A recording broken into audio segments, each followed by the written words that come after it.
देखिए हर खबर यहीं पर, सब्सक्राइब कीजिए TV9 भारतवर्ष। करीब 40,000 रोहिंग्या हिंदुस्तान में 4 कैंप्स में रहते हैं। इनमें से एक तेलंगाना में है, एक पंजाब में है, एक दिल्ली में है और एक जम्मू में है। इनमें से 16,000 शरणार्थियों के तौर पर UN ने रजिस्टर किए हुए हैं। मतलब ये कि इनको निर्वासित नहीं किया जा सकता। हालांकि हिंदुस्तान ने साफ किया है कि खतरा दिखाई देगा तो हम निर्वासित कर देंगे। अब इससे बड़ा खतरा क्या होगा? सवाल ये भी कि इनके अपने अधिकार क्या होते हैं, क्या ये कहीं पर भी जाकर शिरकत कर सकते हैं?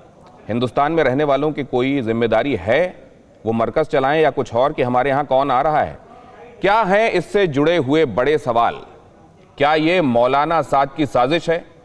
क्या जमात कोरोना से निपटने में सबसे बड़ी बाधा न मानी जाए? जमात ने रोहिंग्या के बारे में जानकारी क्यों छिपाई? रोहिंग्या को मरकज में शामिल करने के पीछे वजह क्या थी? मरकज में शामिल होने के बाद कई रोहिंग्या गायब क्यों हो गए हैं? क्या मौलाना साद कोरोना को लेकर साजिश कर रहा है? और अगर मौलाना साद निर्दोष है तो वो सामने आकर जांच का सामना क्यों नहीं करता? हमारे साथ जुड़ रहे हैं ये खास मेहमान। भारतीय जनता पार्टी की तरफ से अनिला सिंह जी इस चर्चा में शामिल होंगी। शांतनु सेन, पूर्व ज्वाइंट डायरेक्टर CBI, हमारे साथ इस चर्चा में होंगे। अरविंद कुमार जैन साहब, पूर्व DGP UP, इस चर्चा का हिस्सा हैं। यासिर जिलानी, प्रवक्ता MRM, हमारे साथ इस चर्चा में हैं। इलियास सराफुद्दीन, मुस्लिम धर्मगुरु, इस चर्चा में हमारे साथ जुड़ेंगे। और दीपक झा, राजनीतिक विश्लेषक, हमारे साथ इस चर्चा में जुड़ रहे हैं। शुरुआत में दीपक के साथ करना चाहूंगा। दीपक, कैसे देख रहे हैं आप इस मामले को? मामला देखिए सरकार के हाथों में है। आप मरकज को इस्लाम मत मानिए। मरकज एक संस्था है, एक जमात है। किसने बोला? मैं कह रहा हूं कोई नहीं मानता। मरकज को मुसलमान, सारे मुसलमानों का रिप्रेजेंटेटिव कोई नहीं मानता।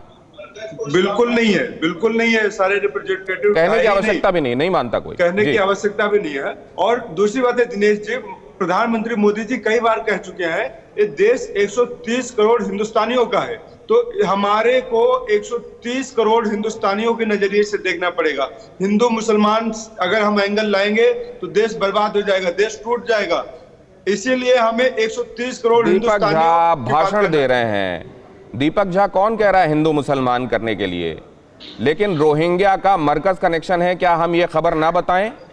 इसको कैसे बताना चाहिए? बताइए कि इसमें हिंदू मुसलमान न लगे, बताइए आप।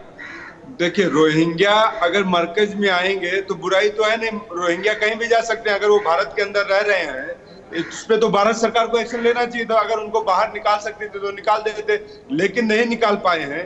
तो भारत सरकार हमारी तंत्र व्यवस्था को। दीपक झा, आपको पता है कि शरणार्थियों की हैसियत से जब कोई कहीं पर रह रहा होता है तो उसके अधिकार क्या होते हैं और कर्तव्य क्या होते हैं, ये आपको पता है?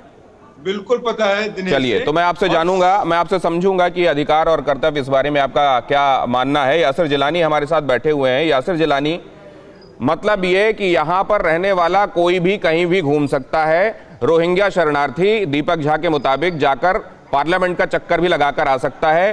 वो अगर हो सके तो और जाकर वो नॉर्थ ब्लॉक, साउथ ब्लॉक के आसपास भी घूमकर आ सकता है। रहने वाला कहीं पर भी जा सकता है और काम केवल सरकार का है।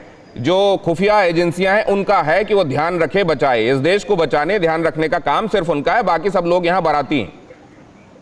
देखिए जनाब, दीपक झा की मजबूरी, ये जिस विचारधारा को पसंद करते हैं और जिन लोगों के साथ रहते हैं वहाँ पे ये खास करके मुस्लिम समुदाय को वोट बैंक की तरह देखते हैं, तो ये किसी तरह का उनके ऊपर सवाल नहीं करेंगे।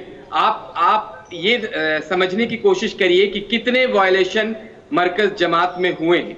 सबसे पहले उन्होंने जो वीजा लिया है, टूरिस्ट वीजा के नाम पे जो लोग आए हैं, मैं रोहिंग्या पे 1 सेकंड के बाद आऊंगा दिनेश जी।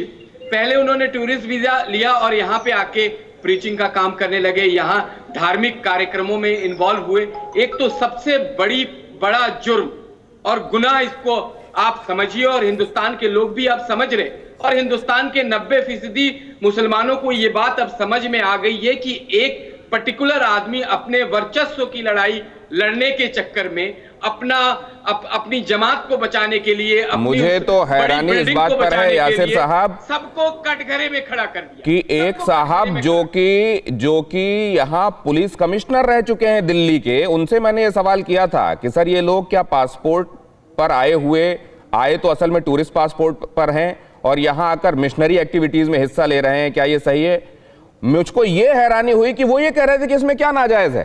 तो आप सोचिए कि अगर वो लोग जो सर्व कर चुके हैं, अगर वो अभी तक नहीं समझ पाए कि कानून क्या कहता है, तो मैं बाकियों से उम्मीद क्या करूं। न्यूज़ टॉप 9 रोज सुबह 7 बजे और शाम 7 बजे सिर्फ TV9 भारतवर्ष पर।